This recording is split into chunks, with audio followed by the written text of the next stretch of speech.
Hello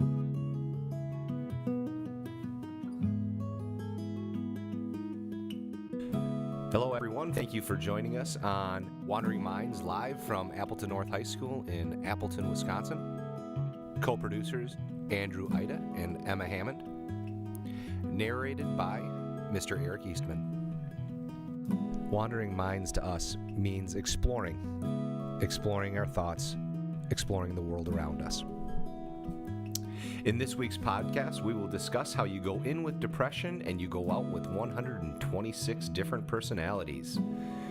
Some of the topics that we're going to address this week are hypnosis and suggestibility, false memories, ritualistic satanic abuse, and dissociative identity disorder, formerly known as multiple personality disorder. I have one question that we're going to attempt to answer today.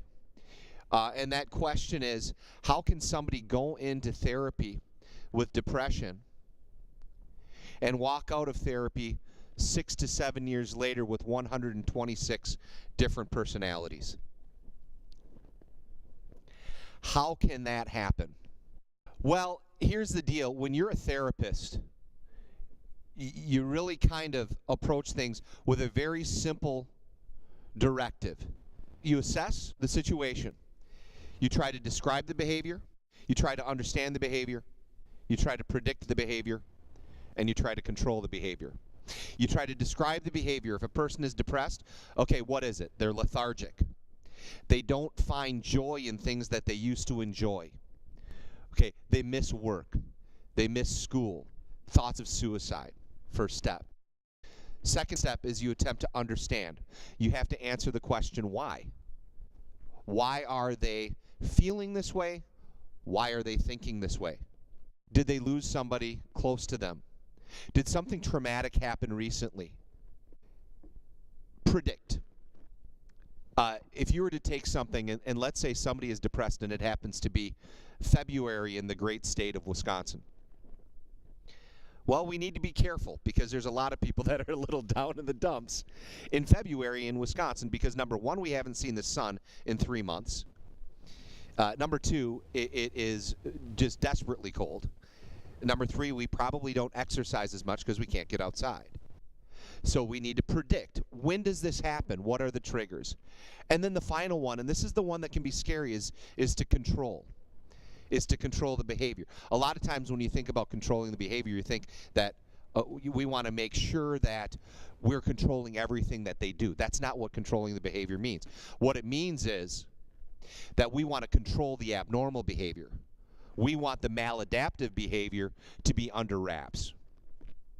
So how can a therapist take a person that suffers from depression and turn it into 126 different personalities? I'll tell you what, they didn't follow those four guidelines, that's for sure. In the mid to late 80s, into the early 90s, a local woman from the Fox Cities went in to see her therapist for, in fact, depression. There was a traumatic incident in the family, and she needed help. And she went in to the therapist, who happened to be a psychiatrist in this case, and went in there for help because she was struggling. This therapist had possibly a bit of an agenda. One of the things that became popular, one form of therapy that became popular, was an attempt to deal with what ends up being quite the urban legend, this thing called satanic ritual abuse. There were some therapists out there that believed that some of these cases of depression, personality disorders, other types of mental illnesses were based off of early childhood trauma in which family members, loved ones, associates, whatever, would bring these children into these ritualistic, satanic abuse sort of deals. One example of ritualistic satanic abuse would be parents or guardians or whomever bringing people to a site of a ritual and doing something like a blood sacrifice, taking a baby, sacrificing that baby, and in extreme circumstances, actually eating or cannibalizing the baby to get rid of evidence. This particular therapist that the woman from our area went to see put her under hypnosis. Many of our students know this, but I'll just reiterate. Being under hypnosis means that you have a high state of suggestibility, which means you are easily swayed to believe lots of different things. A lot of times people that are hypnotized, they want to do what the hypnotist is asking them. They want to believe what the hypnotist is asking them. They're in a high state of suggestibility. And what this therapist did is he implanted memories of this woman experiencing a satanic ritual. And you may say, how could anybody ever believe this? Well, number one, she goes in there desperately wanting help. Number two, she's in a high state of suggestibility. So what are we going to do about that? Well, let's go ahead and put her under hypnosis, and let's search for a hidden memory. But what ended up happening is a memory was implanted. How powerful was this memory? How powerful was the suggestibility at this time? She went on to post-hypnosis to believe that this really happened. She actually had memories of this occurring. It occurred during her childhood, in the years, by the way, prior to 4 years of age, which we know that we have infantile amnesia. We can't remember experiential events prior to 4 years of age. Yet she had these distinct memories related to this ritual that her father had supposedly made her partake in. She confronted her father. Even though her family, friends, everybody that was around said that, no, this never happened. This never happened. I don't know what's going on. I don't know why you believe this, but this never occurred. She asked her father about it. She told her father about it. A week later, her father died. Died of a heart attack.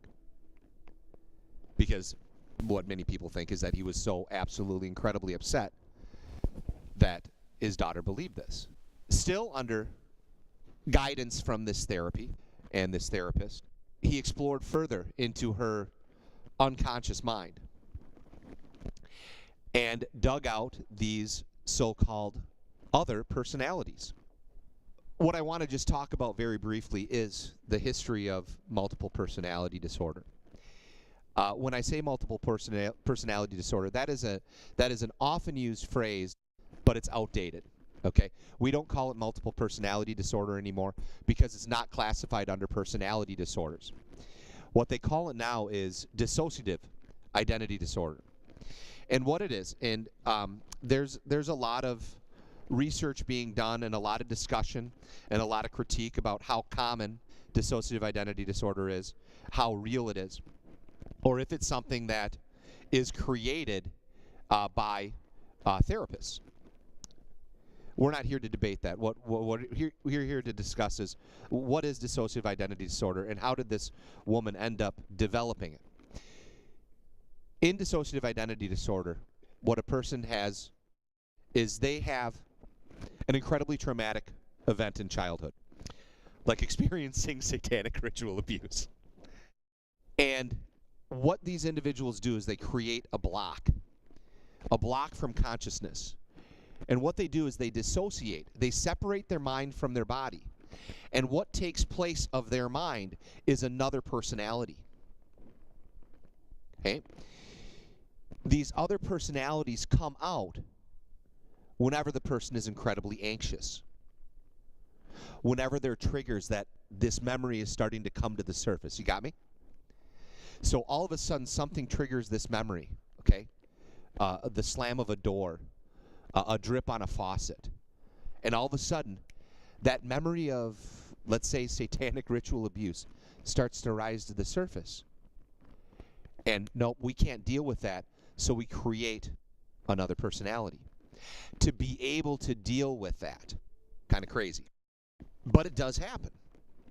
One particular instance is a professional football player by the name of Herschel Walker from a long time ago, way before your time, that suffered traumatic childhood abuse and bullying, and he's been diagnosed with dissociative identity disorder. So there are occurrences where you see it in action, but sometimes the arguments are made that therapists create it. And in this particular case, there's no real way, I guess, of 100% of knowing, but she went in there with one personality and she came out with 126. And what happened is, under hypnosis, she was again in a high state of suggestibility, and the therapist discovered these alters, these other personalities. And as she went through therapy, I mean, we're talking years and years of therapy, they discovered everything from little boys and little girls to super old grandparent type to actual ducks. A duck. And these personalities had never existed previously. They're implanted under hypnosis. And how suggestible was she at the time?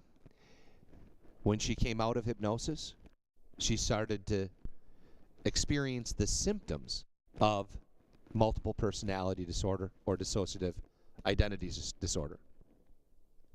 Never having had alternate personalities before.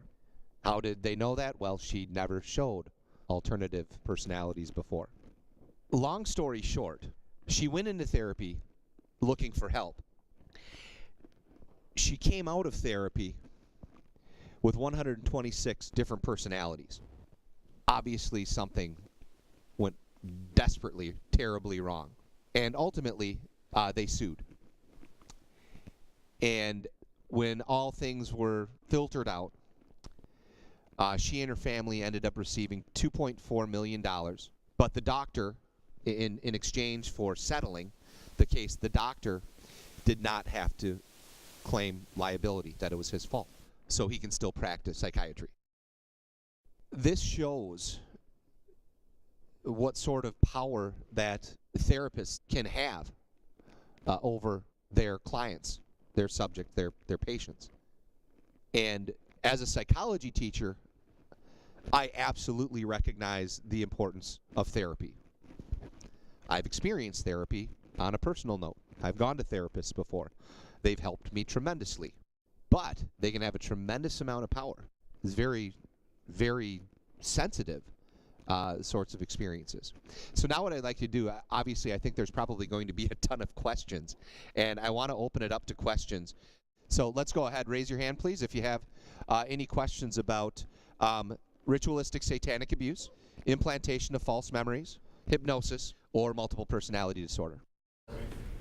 So with this person in specific, because of having 126, was she constantly cycling through the personalities because there were so many triggers? Okay, so the question is, with all of these personalities after they had been implanted, did she filter through these personalities frequently? I don't know for a fact about this particular case, but I know that people can filter through them. They're normally not going to hop back and forth and back and forth and back and forth. Normally what happens with multiple personality, you have one dominant personality. And that one dominant personality takes over when there's a serious crisis. And then there's other minor roles, minor personalities that will come out in specific types of situations. But they're normally not going to hop from one to the other, to the other, to the other. Because, again, it's a defense mechanism. They don't want to be exposed. Okay. Now, you may say, how did she not know that these were implanted since she never had multiple personality disorder before? Well, here's the thing. Individuals with DID or MPD, they don't know they have it. When they go into an alternative personality, they don't know, they're not conscious of it. They block it out. So what they end up having is they have chunks of times in their life that are missed. So they don't know that they have alternative personalities. They just know that all of a sudden they missed 3 hours of their life. Like, what just happened? How did I end up here? It was because an alternative took over. And so in this case, she started to exhibit not only these multiple personalities, but also these chunks of time that she would miss out on. But how frequently they were, I don't know the answer to that question. So, very good. Would you revert back to your original personality? Yeah. So there have been cases where people have dissociated for 2 to 3 years, which is obviously a long time. But yes, you will, under most circumstances, revert back to your normal personality. Your original person. So with the DID and the forced implementation of memories, would it be possible to engineer personality if it was like your ulterior motive? Okay, so the question is, could you engineer a particular personality? Are you talking about could the individual engineer their own personality, or could somebody do that to another person? Either or. Okay, so first off, the therapist in this case engineered the personalities. He brought these personalities out. He was the director in a story. And the woman that developed the personalities was the actor or actress. Could you engineer your own? Yeah. What happens is you develop these personalities to keep you safe. So if you're an incredibly shy, introverted person, you'll develop an alternate personality that is incredibly outgoing and extroverted. So, in fact, yes, you do sort of engineer these personalities to help you cope with various situations. As far as dealing with crime, in a sense, how are these individuals held accountable, or, these blackout periods if they're prone to crime during them? Yeah, very good. So I don't know of any cases where people have been found not. What would happen is they would be found not guilty by reason of mental defect or insanity. Not because they're mentally ill, but because at the time of the crime, they wouldn't be aware of what they were doing, because they would be in a state of a blackout. They would be dissociated. But I've never heard of a case where that has occurred. There was a case in the 70s, the Hillside Stranglers, which were a duo of cousins that were serial killers in California. And one of the cousins tried to claim that he had multiple personality disorder, and it was one of his alternate personalities that committed the crime, that he was unaware of it. But what they did is, whenever these things happen and you have situations with insanity defense, that sort of thing, you bring in experts, and these experts will sit down and they will discuss. They will sit down with the defendant and they will talk through the case. And ultimately what they did is they caught him knowing some things that he shouldn't have known, because he had claimed to be in an alternate personality, but he remembered some of the things that occurred when he was this other personality. So they busted him in trying to fake multiple personality disorder. So he ended up being found guilty. Yeah, so isn't that flawed, though, because by interviewing this individual, they could have implanted false memories in him, and he could have been giving false responses based on that? Yeah, it's distinctly possible, but in this case, he did give up on it. But yeah, that could be a case, because I mean, we could do a whole other lesson on interrogation techniques and misinformation and how you can talk people into thinking that they're guilty about things. So yeah, that would be possible. But in this particular case, he did give up on it. Yeah. So great question. When a person's under they're under hypnosis and they're very suggestible, would it be possible to remove personalities? What therapists that believe in multiple personality, what they would say is, under hypnosis, what the goal would be is to infuse, to bring all of those personalities together and make the one individual, the real person, make them aware of all these other personalities and fuse them together and make the person whole. So you use the word suggestible with hypnosis, and I'm just wondering if there's any way that a person under hypnosis can completely just disregard what's happening and just not follow what they're trying to do. Oh, that's a great question. So could a person under hypnosis, could they avoid being highly suggestible? Yes, they would come out of hypnosis. In the case that we were talking about with the woman that developed the multiple personalities, she was dying for information on what was wrong with her. So she was going to be okay with the suggestibility from a psychological perspective, because she wanted answers to why she was not well. But if a therapist is doing things that you don't want to have happen, you can come out of it and avoid that suggestibility. They're not going to be able to get you to do anything that you normally, they would not get you to do anything that you don't want to do. Following up Nathan's question, wouldn't it be incredibly overwhelming to morph all those personalities into one? Yeah, it would be.